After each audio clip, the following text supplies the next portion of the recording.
there, Snicker Snacks. Welcome to the Vorpal Arcanum News and Recap Show.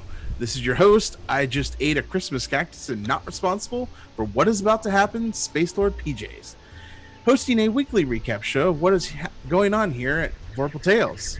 With me here today is Steven and Tyler, and we're playing Conan Exiles by Funcom. Say hi, guys, and plug your pluggables about what you do here at Vorpal Tales. Hello, everybody. I am Steve, waving hello, and I do a lot of things here at Vorpal Tales. You can find me on the internet first, though, at Voodoo Arcade. I participate in every game that we play here at Vorpal Tales. I'm a player, and on all of our games, except on Monday evenings, on the second game, I will be running, and we will be talking about that game later in the evening.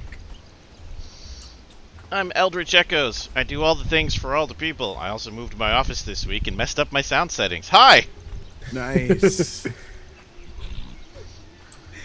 So if you watch any of our recent shows, you know that we're participating in 3 rounds of Vorpal sword making competition and really need to smash that like and subscribe. We cannot do this without your support. You guys truly are the man's ear of Vorpal Tales. So, a couple of shout outs here. Thanks to Funcom for making an awesome game. Secondly, thanks to Sirenscape for filling our ears with the sounds of awesomeness each game night. And finally, thanks to Roll20 for giving us the tools to band together and create awesomeness through story and dice. First up, let's recap what was happening in Awesome Adventures, where I believe Steve earned brought it to a climax award by completing the Sunless Citadel adventure last week. Steve, tell us all about that. Yes, I was officially presented with the Bringing It to Climax award, apparently. Yes, no. We did, We're jealous of his awesome naming conventions. Has to be it. It's the only possible answer. No, we did definitely finish Summer Citadel. It was a pretty amazing adventure.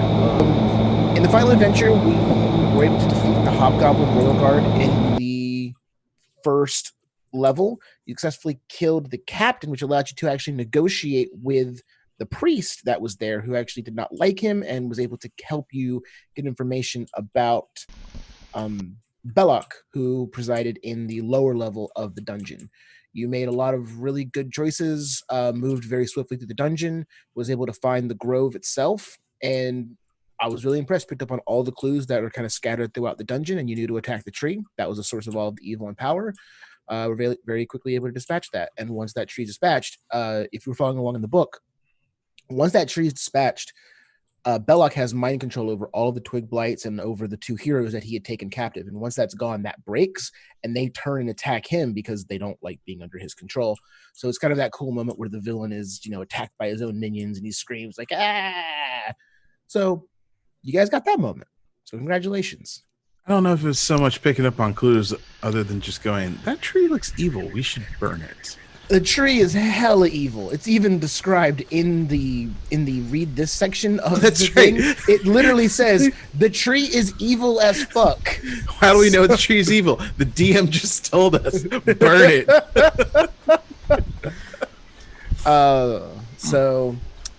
But yeah, that I really impressed with how that all went down. I'm very happy. No one died.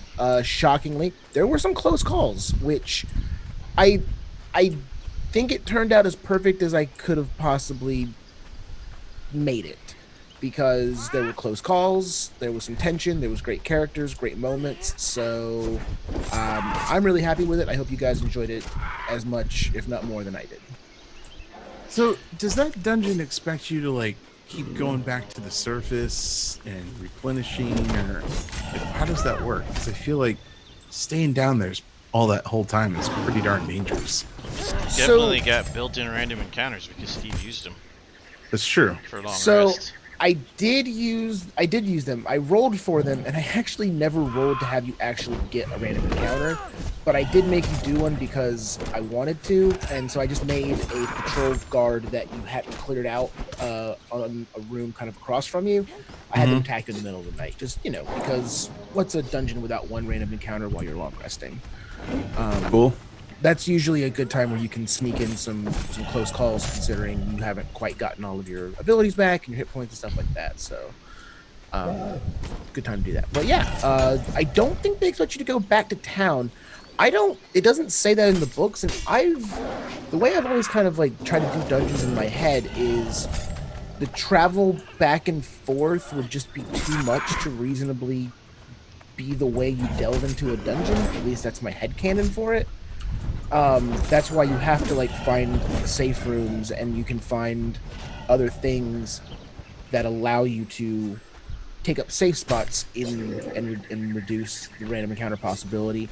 You kept going back to one room that was very safe because it was tucked away.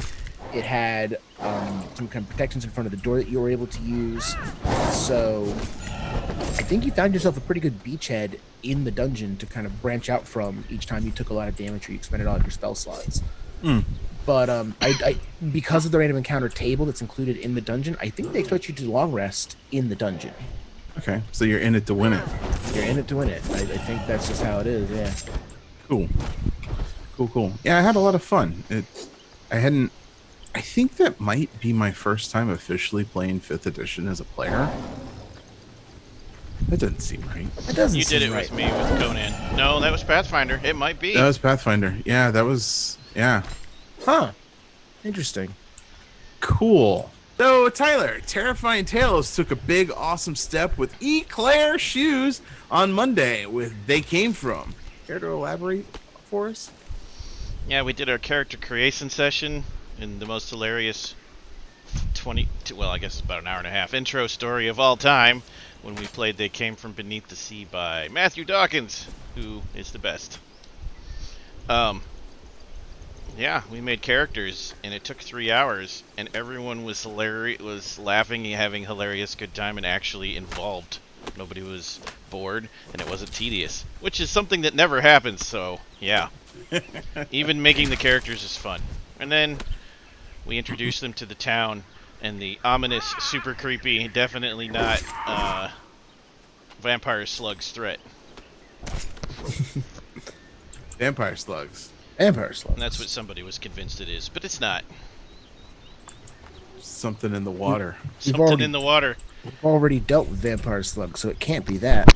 Can't I don't be want to give vampires. I don't want to give away too much because people need to go watch it because it's amazing. But They Came From Beneath the Sea is a game that recreates the glory of 50 schlock B movies of the sci-fi and horror genre. Cool. So, other than the sort of like campiness to it, what sets it apart from, say, building a character in one of the other story path games? The hilarious campy awesomeness of it. Like the stats are all the same and like everything else is the same. Story other path than just- games all share the same basic framework, which you'll see tomorrow when we do Dystopia Rising Evolution. But attributes and skills work the same, and so do long short-term aspirations, and then your paths. The paths are different though. Like you get paths in all of them, but the way the paths work changes because that's where you get your superpowers from. And They Came From Beneath the Sea. They're all the cinematic things. In Dystopia Rising, they're edges, which are like feats. Most other games, they're called edges. Oh, okay. So, But really all those what games, sets it apart is all those games are very smooth character creation. The only reason it took as long as it did is there are a lot of awesome options to They Came From Beneath the Sea. right. Yeah, that was fun. I enjoyed making the characters. It was pretty smooth. It was nice to go through a character making system that just wasn't like, okay, here's this clunky system, here's this clunky system, here's this clunky system. Like, Yeah, the story path system is easy to catch on to and super basic. yeah, I dug it. I dug it. Steve, you got any questions, comments, nasty remarks about what happened? Absolutely loved every second of that game.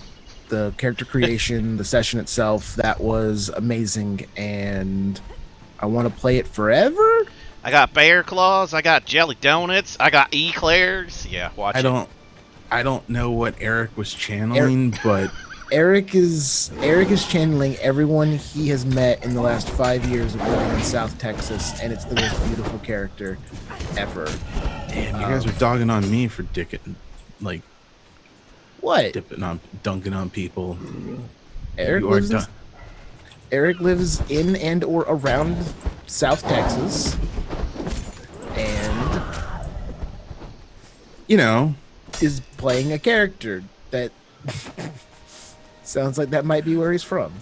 Wherever he was pulling from, it was great. I It was enjoyed amazing. It was a thoroughly amazing character. I liked all of the characters. You play what you know. Like, if I was going to play a character, I would definitely overdub the ridiculous Canadian accent. And sound like I was from Minnesota, but oh, so much worse than real life. So he did that very well. If anything, I think I liked my character the least, and I still liked him plenty, because I think having the weird, creepy scientist guy is going to be funny. It's necessary. But yeah, but again, Eric's character was hilarious. Sean's character is perfect for that kind of setting. Sarah's character is hilariously amazing because I can see the movie in my head where every shot that cuts back to her, she's in a different costume, but like visually it would play where like she's in a different costume or looks completely different, but none of the characters in the movie like address it. That's correct. It's like they were on set that day and there was nobody to do continuity and just exactly like her character is a living continuity error, and that's perfect. amazing. I did enjoy the fact that you basically are in a movie more or less, and it should be treated meta as such. So that was fun. the thing I didn't know going into it. I had actually looked into. I cracked the book open. Thank you so much, Onyx Path. I cracked the book open, was flipping through. I didn't want to get too far ahead because I know Tyler wanted to go through a lot of it. I did not get to the part where, as players, you think like the actors who are playing these characters in the movie. And so when that was explained, I was like, oh, this is a thing. Okay. I like when meta in a game system is going to always be there. And the more that the game system embraces that meta, I feel the better the system works. Just because it addresses the elephant in the room and handles it in a way that has rules to it, so that you can control that sort of meta-ness to it. I appreciate that. I like that thought. Yeah. Played a lot of story path games, and it's one of my favorites immediately after one session. Yeah, it's no, I guess I played a couple others that were a little more serious. Soon you will have played most of them by next year. Oh, wow. Will I? I should point out, Story Path is separate from, like, World and Chronicles of Darkness. Like, it's the same kind of system, but they are different. Story Path is unique to about 5 or 6 games Onyx Path does. Oh, cool. All the ones that they made themselves that aren't licensed through other companies or collaborations. Right. Cool. All right. So, as you can see, a lot happens around here at Vorpal Tales. And Steve, Friday is about to get pretty apocalyptic. Care to share any preview details? I think you mean me. Or wait, you're running that one? Yes, Steve is superheroes. Steve is doing superheroes. That's right. Why did I think that? Because for 4 months, it's been me Mondays and you guys Fridays, and it's hard to break the habit. That is true. All right, so Tyler, care to share? Yeah, we're gonna play. Well, we're gonna make characters for, and then start playing next week. Dystopia Rising Evolution. Next week, people should show up at State of the End for giveaway. We're giving away a free copy of the game to one lucky winner. We're giving away a free copy of Dystopia. Yep, to one lucky winner who's there at the end of the session. So if they sit there and watch the entire session and enjoy it, we're giving something away. That's Correct. exciting. Well, they don't have to be there from the beginning because some people can't, but you can't show up in the last 5 minutes and get it. Gotcha. You gotta watch Cool. at least some of the show. But yeah, All right. same thing for They Came From Beneath the Sea, except we can't give away that game because it's not out yet, so we'll be giving away a copy of Scion? None of us can figure out how to say the word because we're terrible. It's Scion. I'm pretty sure it's Scion. Another Story Path game from Onyx Path Publishing. One copy to a lucky winner at the end of that session. Cool. Super And good. we're going to eventually play that, Whoa. right? Whoa. Hey, buddy. Scion, yes, we are. Yeah, this guy's actual. Not gonna instantly die. Actually dead. Dystopia Rising Evolution is a post-apocalyptic game about the world ended and everything was mutated by radioactive fallout, pseudoscience, and now the dead walk, and humans have mutated into new strains of humanity, the survivors that are left. However, unlike most zombie apocalypse games, this one actually tries not to focus on how humans are at their worst in an apocalypse and we should all hate and distrust each other. Instead, it's called Dystopia Rising because it focuses on how you can try to rise from the ashes of the old world and create something new, and it's about building a community and surviving against the threats of the world around you. Oh, that's cool. I like that. That is really cool. There are villain humans in the form of like cannibalistic raiders because dystopia, but there isn't a whole lot of Negan unless you put it in. Cool. All right. That sounds awesome. Yeah, it's I'm gonna be a good excited. time. Wow. So that's exciting. So tomorrow at 8 p.m. Eastern, we are going to be diving into the first part of Baldur's Gate, Descent into Avernus. Hopefully it will all go to hell and it'll be a hell of a good time. And after that, we will be splitting the difference in our nights and throwing some terrifying tales at you. Not Steve. Tyler will zero session us through Onyx Pass Publishing's Dystopia Rising Evolution. And on Monday, Tyler will be running Terrifying Tales and trying to invade our brains, and They Came From Beneath the Sea by Onyx Path Publishing at 7:30ish. And after that, Awesome Adventures will begin with, I believe Steve will be taking the first steps into how Pinnacle Entertainment Group does supers with Savage Worlds using the Superpowers Companion. Correct, Steve? That's correct, Sean. That's right, Bob.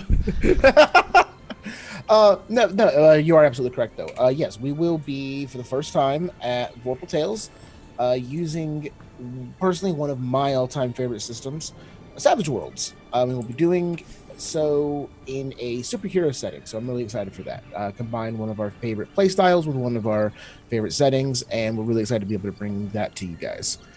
Monday will, in fact, be the zero session, and we'll probably be able to play a little bit, kind of get a little introduction scenario going, most likely.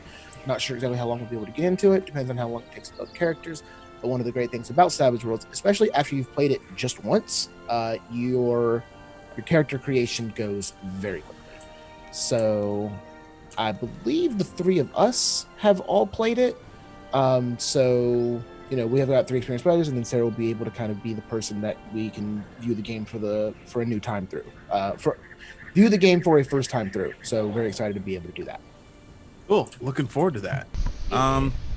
We have another recap show next Thursday at 10 p.m.ish, where it'll be us in a game, playing, being awesome, and chatting to you, our wonderful snacking viewers. So that'll do it for this evening. Hope you enjoyed our talk and shenanigans here in Conan Exiles. You should buy it. It's a great game. It's awesome. As always, I'm Space Lord PJs or Space Lord Pajamas on the social medias. You can check out my doodles on cartoon.ninja, where I upload my doodles every other weekday and that I doodle during the day. Actually, for the next several days, it's going to be the sketches for Avernus. Steve, plug your pluggables. Where can people look you up on the internet? Once again, you can find me at Voodoo Arcade on the internet. Most of that just means Twitter, because I don't use a lot of the things on the internet. But you can find me on Twitter. I also hang out here in chat whenever we are running Vorpal Tales games, and I'm not the person running the game. So 3 out of the 4 games, come hang out with me in the Twitch chat. And join me Thursdays. Come hang out, play Conan Exiles with us. Cool. Tyler, tell us where people can find you in the creepy regions of the dark web. Eldritch Echoes. Probably playing something like this, or working on the channel, or listening to so much endless creepypasta. Creepy. So remember to slap that like and subscribe, because if you don't, we'll send Kevin to come hang out your house. That's right, Kevin. If he'll ever leave Sean's. Well, that's how we get them to leave, is we send them elsewhere. Bye! Bye!